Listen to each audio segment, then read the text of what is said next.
The Maruti Suzuki Swift has turned out to be India's best-selling car in the last 6 months, according to the data released by analyst Jato Dynamics India. The hatchback was launched in 2005 and was a blockbuster hit for the company, setting the B segment space for hatchbacks. According to the data shared, the Swift outsold popular models like the Maruti Suzuki Wagon-R, Alto 800 and the Baleno.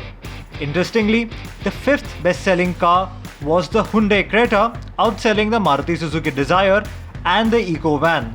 Maruti Suzuki sold an average of 15,798 units of the Swift every month between June 2020 and November 2020.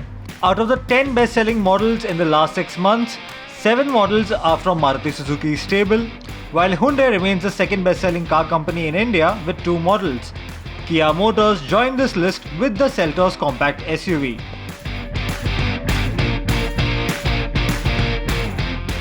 The Union Minister of Road Transport and Highways, Nitin Gadkari, has announced that the Government of India has cleared the use of GPS-based system for toll collection in the country.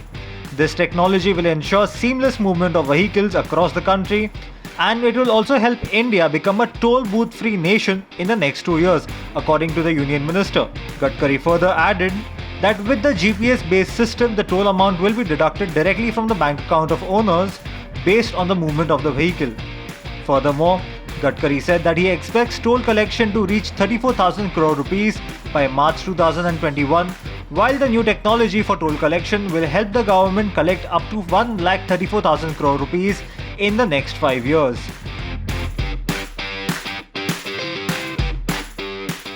Tata Motors has announced entering into a share purchase agreement with Marcopolo to buy the remaining 49% shareholding in their joint venture, Tata-Marcopolo Motors Limited. The homegrown automaker has said that it will procure the remaining shares for a cash consideration of 99.96 crore rupees, post which Tata-Marcopolo Motors will be a wholly owned subsidiary of Tata Motors. The two companies entered into a joint venture in 2006 to form one of the largest bus and coach manufacturers globally.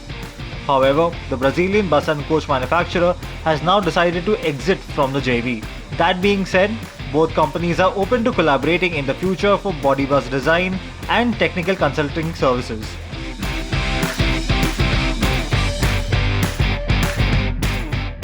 If you like that video, then please do remember to subscribe to the Car and Bike YouTube channel.